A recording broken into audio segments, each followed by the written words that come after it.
Well, more or less out of nowhere, we got the Eurovision 2024 graphics this year. I was so close to saying graphics and slogan.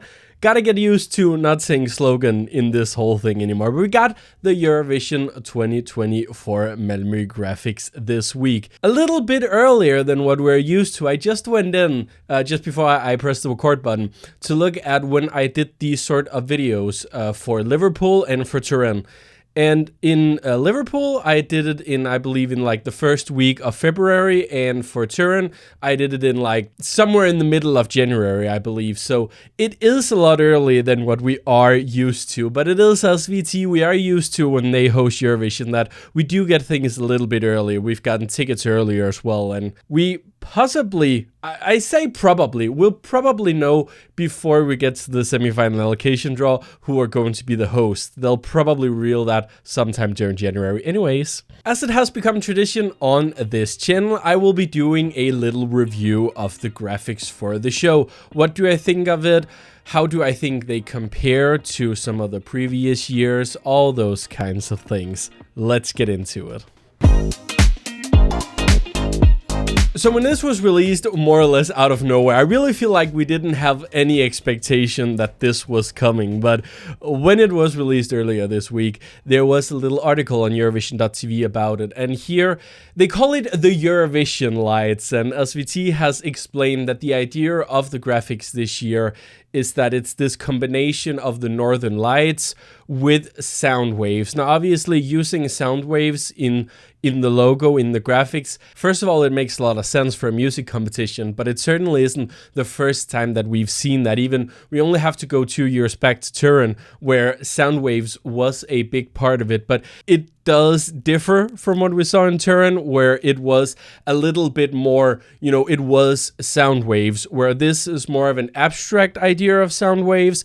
They are using gradient colors to get this whole idea of the northern lights in it. I also like the idea that it is kind of a pixelated. I guess that does fit well both into the idea of the northern lights, but I think it also makes it a little bit more clearer to look for those like sound waves in it. Future Niklas just coming in here with a little bit of an explanation of what I meant by that, because even when I filmed it, I felt like it was very confusing. What I basically talk about when I talk about the pixelated kind of thing is that it fits very well with the streaks of light that you usually see in the northern lights. A lot of these photos that I found here just on Google, it shows that very well. And I think, a good way of trying to mimic something like this is to make that pixelated look. Because if it had just been gradients, with little gradient waves going through it or whatever, it wouldn't have had that harsh transition. I guess that's a good way of putting it. The harsh transition between the lights and between the sky. Does it make sense? I don't know. I just tried to explain it once more. I don't know if that was a better explanation. If someone can explain it better, put it in the comments, please. And I think it's also a visual identity that very much is supposed to be seen moving. That's very clear when you go onto Eurovision.tv, because not only do they have a lot of the theme art presented in like a GIF kind of manner, but also like the header of the website is now like moving. It is the moving lights. And I think that's the first time that I've ever seen a theme art being used as a moving thing on the Eurovision website. So it very much says that while there will be static versions of this, of course, on posters and on social media graphics, it's very much supposed to be experienced in motion. And the motion of the graphics is a huge part of the identity. But it is interesting, and I've seen other people mention that as well, that, going for the idea of the northern lights, you'd think that makes sense, right? We are going to Sweden. Yes, but we're going to Malmö. Malmö, the most southern part of Sweden. We are basically in Denmark. We're basically in Copenhagen. And do you know what Copenhagen doesn't have anything of? That's right, that's the northern lights. That's why Kano doesn't want to perform here. Something that I think everyone has noticed at this point is that something that's been a staple of the Eurovision Song Contest, more or less forever, but especially in recent times. That is this what I like to call the emblem. Some call it the logo, but I always argue that the Eurovision Song Contest text with the heart with the flag in it, that's the logo. And then you have another thing next to it, that's the emblem. But yeah, it does mean that we don't have a unique emblem that's unique to this year's contest. And I feel like we've seen in the past couple of years that we are actually very much moving away from that. Turin didn't really have an emblem. They very much used the Sound of Beauty as like, you know, the look of the contest. That was what you were looking at. Last year we did have that heart, which was a little bit like an emblem, but it wasn't really an emblem. Sometimes it was used as such, but it was a big focus piece on it. There isn't a focus piece this year. It is just the generic Eurovision logo on the Northern Lights background. And I know there is very much different opinions on this. It's something that divides the fandom. I've said in my videos, for those who've seen them before, I've said before that I think the emblems are a little bit overdone, and I think it is actually nice to see the Eurovision logo in focus because it ties the brand together. It makes it very clear when you look at it that this is the Eurovision Song Contest that we're looking at. By having that logo more in focus, the identity of the brand becomes more of a coherent thing. Because we have had years, I think I've mentioned that before, for example, the Join Us graphics for Copenhagen in 2014. The Eurovision logo was so small on that if you didn't know it was the Eurovision Song Contest, maybe you wouldn't notice it. So I think since the contest does have a logo and the heart with the flag in it is so iconic, so much a part of the Eurovision branding, having that more in focus, it does make sense. But I get why some people don't like this kind of change. First of all, people don't like change. That's just a general thing. But I think the emblem has always been a fun thing for fans to use in their own fan graphics. The emblem is often what's used as the template for making flags when you are supporting your favorite country or when you want to use flags for your graphics when you do a top 10 or whatever on YouTube. So I get why some fans may be a little upset with this because it has been such a part of Eurovision graphics and has been such a part of the fan culture of it that you use the emblem. And of course, it also means that,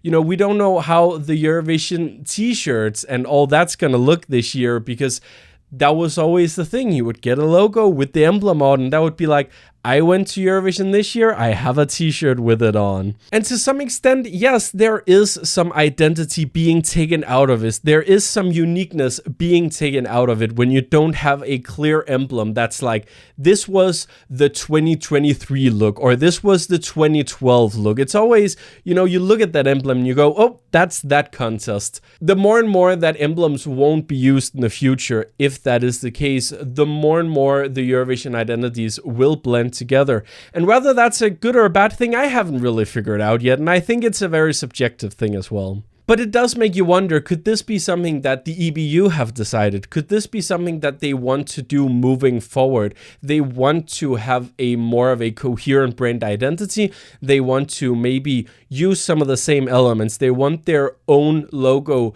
to be more in focus. And they want something like the brand colors to also be a more coherent thing. Well, there's a lot of different colors going on in these graphics, and the colors are used in different kind of ways, in different kind of combinations as well. Something that I couldn't help but notice was when you go on the website and you look at the article about it, one of the things that the production company Uncut, who has done the graphics for this year, talks about is that, and I quote, "The identity is not just a logo, but a story in itself, with the Northern Lights as the basis and the Eurovision Song Contest brand color palette as the driving force." I don't know about you, but I never really thought about Eurovision having a brand color palette because, like I said, we have seen in the past couple of years that the Eurovision brand changes from year to year. We have unique styles, unique emblems, all these things. So it made me wonder what this meant. Some might argue that the blue and the purple that we see in almost every single background for the Eurovision Song Contest, that's the color palette. But I don't think that's actually what they're referring to. What I think they're referring to are the colors being used in the more generic Eurovision branding, the off-season branding that's being used when we are in between seasons. Because I definitely see those colors that we see in those graphics. I definitely see that in here. And it does bring me back to my previous point about, could this be something the EBU wants to do moving forward? Because you can definitely tell that they are using some of the colors that they are using for themselves, and we also see some colors return from the graphics last year. So it does become more and more coherent. We do see a lot of things returning from last year to this year, which isn't necessarily a thing that we see with the Eurovision Song Contest brandings. Usually, you go from one look one year, and then you go to the other end of the continent, and the theme art changes rapidly from there to there. So maybe there is more to it, and we possibly won't find out until next year, 2025, where we are going to a completely different country who might want to do a completely different spin on it, or maybe they won't. Only time will tell. But for now, I do love that we get a lot of different colors in it this year. It really is an explosion of different colors, different identities, and I like that because I feel like Eurovision graphics, even though I say that they often are very unique from one another, we do see that it's often very dark. And one of the things that I praised the look for last year was that it was very bright, it was in your face, it felt modern, and it used colors to its advantage. So you really felt like it popped out and it was a party, it was a celebration. The look of this year, while there are some darker colors like the blues and the purples in there, it is a very bright look, and I love that about it. It is, again, very in your face, very bright, but it is something that you notice. And what I also love is that they've actually gone a different approach and used the pinks, the orange, and the yellows as the main color palette, I feel like, because that's the one you see mainly on the website, and that's, the big part in the middle of like the theme art where it says United by Music. That's those colors. It's also the ones being used on the Eurovision logo on the YouTube channel and all these things. So I really feel like they are using these brighter, lighter colors as like the base for the theme this year. And I love that because it's not something we see very often, and it's a color combination that I don't really feel like we've ever had in Eurovision before. Yes, we've had orange before, we've had pinks before, we had yellow as a big part of the brand last year, but using the colors together does feel unique, and it really does feel like this stands out compared to what we've seen over the last couple of years at least. But while I love that about it, I do also love that it is a very diverse thing where the idea of the waves and the way that the colors are being used, the gradients,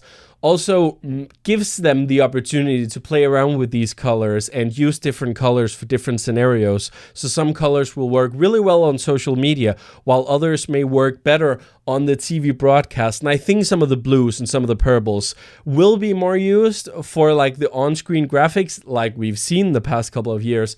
I do think, while I often criticize it in my videos, I have thought a lot about it going into this video, and it does make me think that maybe there is a reason why the scoreboard is always blue or purple. Maybe there is a thought behind that, because the darker colors just, when you put darker colors as a background, when you have something like a scoreboard on it where there's a lot of information, it is very busy. You do need a darker color as a background so you can focus in on all the details. And that's one of the things that's really good about this design, is that the design can still be coherent, but you can use those darker colors in places where you have to. So all in all, I think the use of colors and the look all together, it's very thought out. The look is definitely very modern, and it is definitely very Scandinavian. Looking at some of the other graphics that SVT has produced for the Eurovision in the past, or just other kinds of things, Melodifestivalen as well, you look at this and go, that's SVT. You have no doubt that this is an SVT production because there's just something about it that feels very Scandinavian, very new Nordic, very minimalist, which is very typical of the Nordic design. This is a Nordic look, there's no doubt about that. And I also feel like this is the most modern that the Eurovision has ever looked. Maybe back in like the 70s and 80s, what they were doing there was modern for its time. I couldn't tell you. I didn't live back then, but looking at like, let's say just looking 10 years back or whatever, this feels like it's very much in the times. Eurovision always has this like reputation as being behind in terms of like, you know, music trends and just trends in general. I feel like we're getting more and more away from that, and Eurovision has really been brought into a modern age. And I think really using minimalism, really using the more flat design and the not so wacky fonts that we saw both last year and that are returning this year as well. Not the same fonts, but still in this very stylized, very not all over the place, but very, very slick, very modern. I like that about it, and I really think it brings Eurovision up to standard and makes it seem like this is a professional competition. This is a professional television production. But the flip side of that is that some of the quirkiness, some of the fun, some of the uniqueness of the Eurovision Song Contest does go away. And something that I can't help but think about is the fact that, is it unique enough?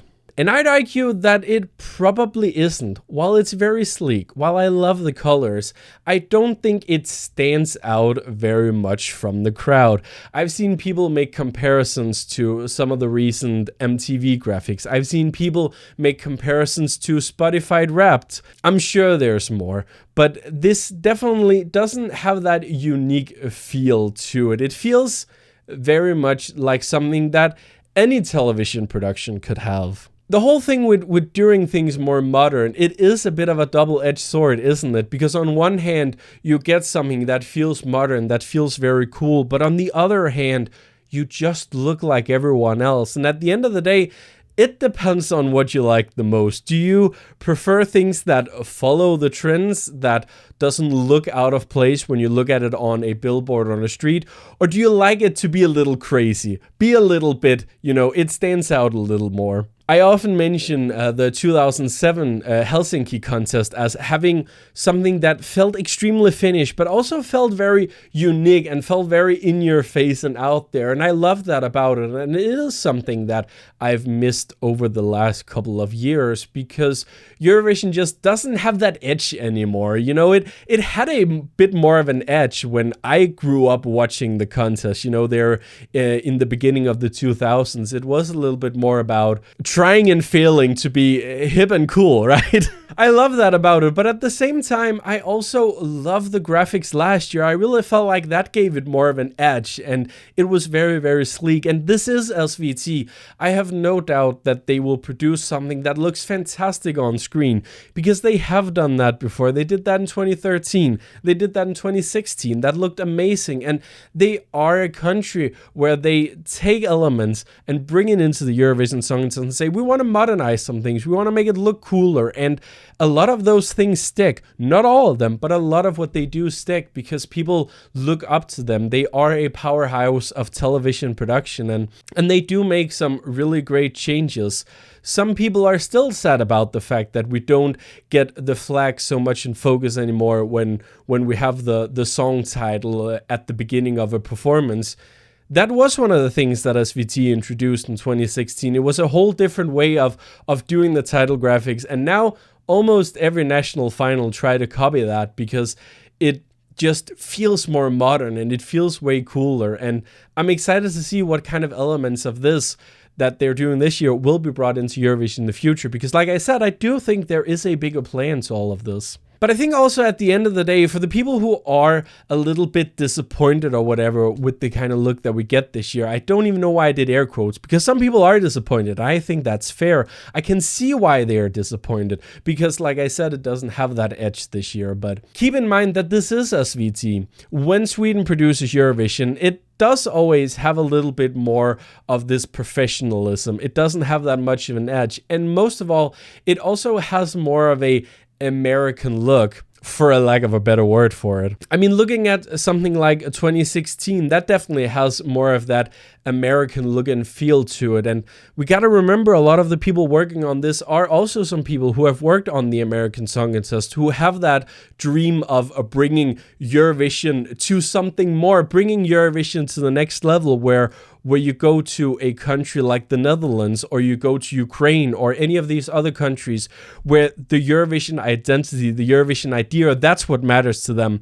Then they don't want to make it look like everything else. They want to make it look like Eurovision and celebrate Eurovision. But SVT, they have a different look on things. They have a different way of doing things. And some of these things will stick. But there will also be things that we won't see next year, especially if we go to a more Eastern European country, where the look and feel and the trends that are going on in the public and the idea of bringing in more traditional elements just takes up more space. So those are my final thoughts on it. I do love it, but I do see why it's not as unique as the Eurovision graphics may be.